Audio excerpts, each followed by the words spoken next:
the role of the rep is absolutely vital at the moment.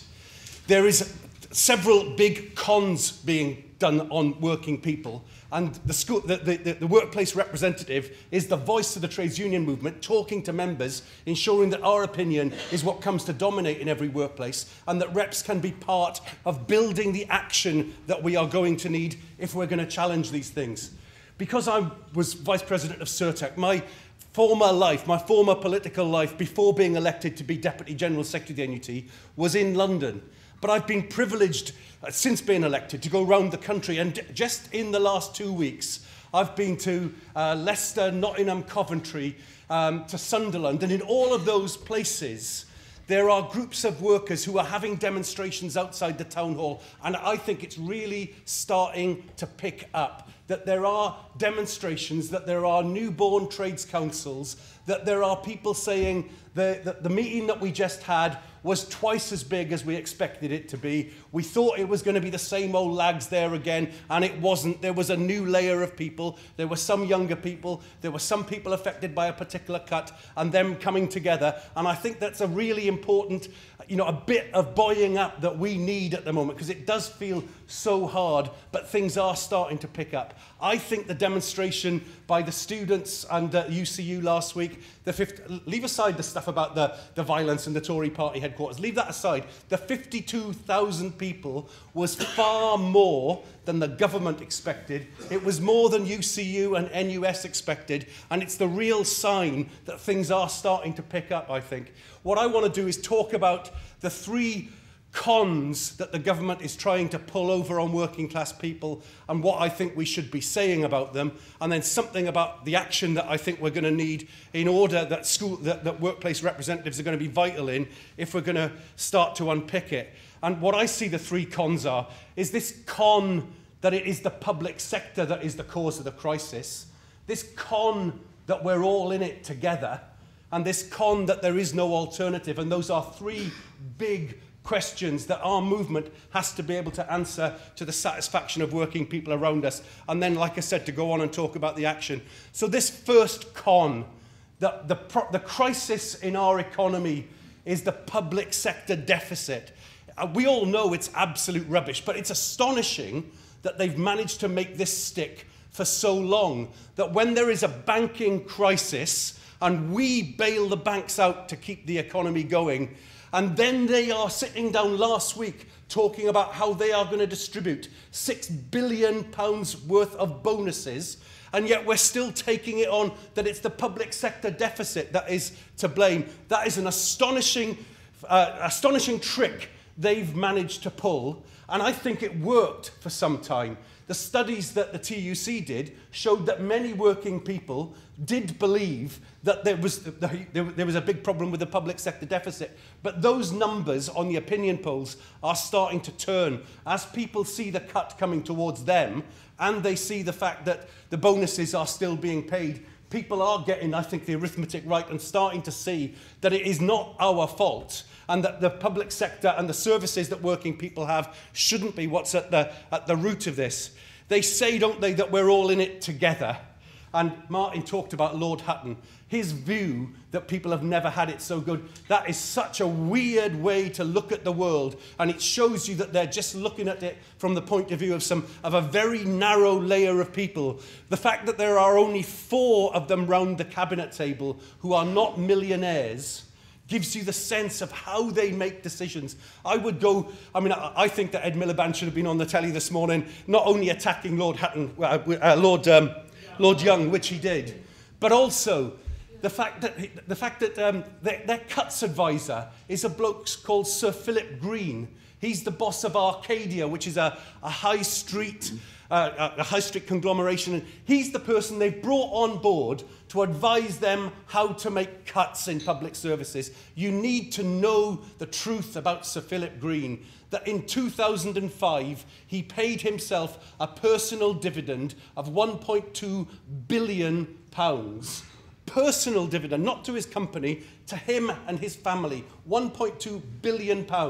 He's a very generous man, and he gave it all to his wife. And she lives in Monaco. So they didn't pay £300 million worth of tax on it. That sort of person, that avariciousness that you think you need £1.2 billion, and then having got it, that you don't even bother to pay the £300 million tax that's due on it, to the country where you made the money in the first place, to the services that the people who buy the stuff in Topshop rely on. They rely on those services. You don't even pay it. That tells you something about the idea that we're all in the same boat together. Their advisors are definitely not in the same boat as me and you on the millions of working class people in this country. Sometimes there's another way of talking about that. My General Secretary, Christine Blower, has a very good way of saying it.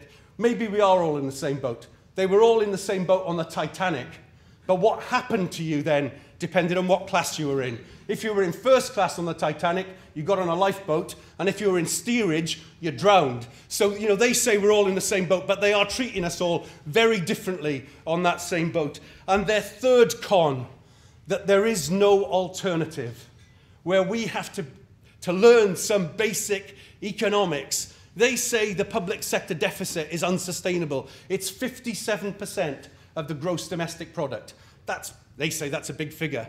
Between 1916 and 1961, it was never less than 100% of GDP. So it's not a historically high figure. In 1945, the public sector debt, there had been events before 1945 that you'll be aware of, but the public sector deficit then was 250% of GDP. And that's when the Labour government started building the NHS, not when they finished building it. So it's absolutely not true, and no sensible, there are many economists on left and right who absolutely disagree with the way they are behaving with regard to this deficit. If there is a gap, then Martin has talked about how to address it. We bailed out the banks. I think in many ways you have to keep the economy going, so you want to put some money in to make it keep going. But after you've done that, you want to get something back from them. The Robin Hood tax that the government is turning down, a tiny tax on transactions, 0.05%, would bring in £30 billion a year. The tax avoidance and tax evasion in this country is conservatively estimated as £120 billion a year. But you see again the decisions they make. They concentrate on welfare scroungers.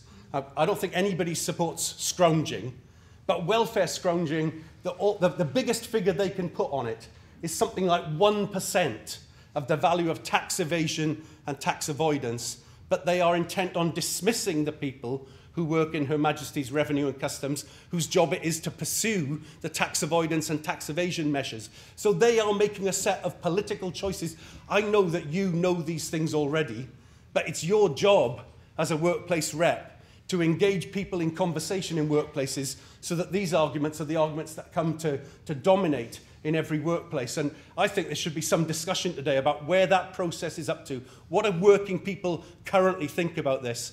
I think we have to recognise the truth of what the government's agenda is, and Martin touched on this as well. This isn't about balancing the economy. In fact, when David Cameron was asked by a firefighter of whether the money would go back up to public services after the economic crisis is over, his response was, well, let's not think like that. Let's not think that we might have to have public services back again.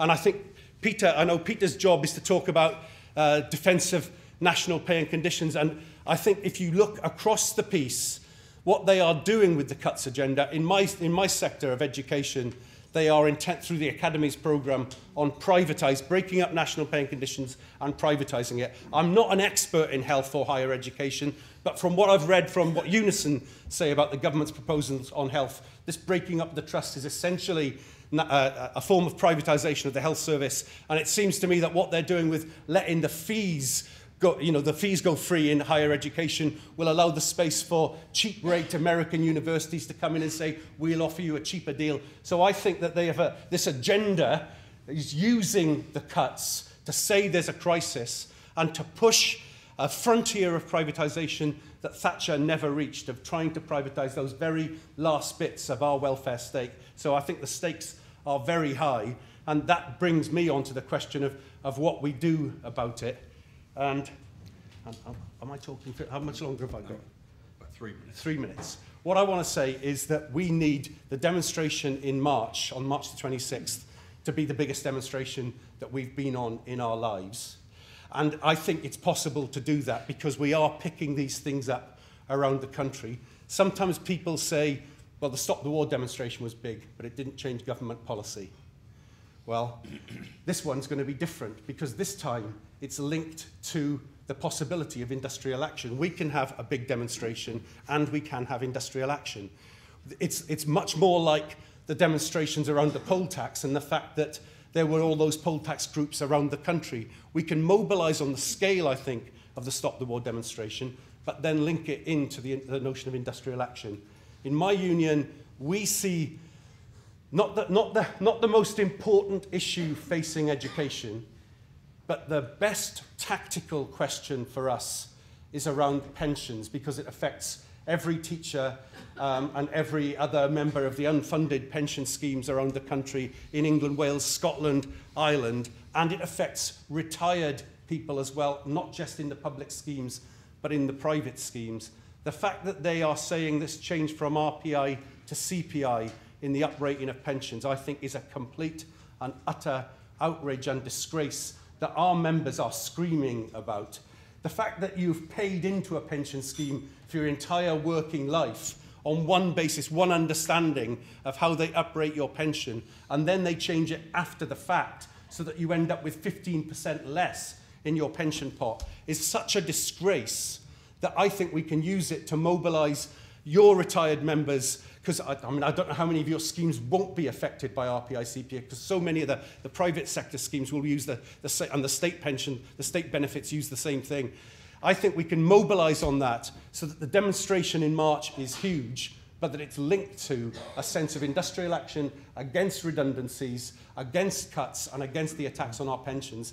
And I think in that way we can see that we can challenge what this government is doing. There are many Lib Dem MPs already quaking in their boots about what the students are going to do to them at the next election. I think we can make a lot more of their MPs worry about that, and I think there is a real prospect that we can turn them round on many of these questions. If we work together, build those local movements, build for that demonstration, start planning now the coach or whatever you're going to do to get people there, we can make this an event as the start of this programme of other action that can really shake them.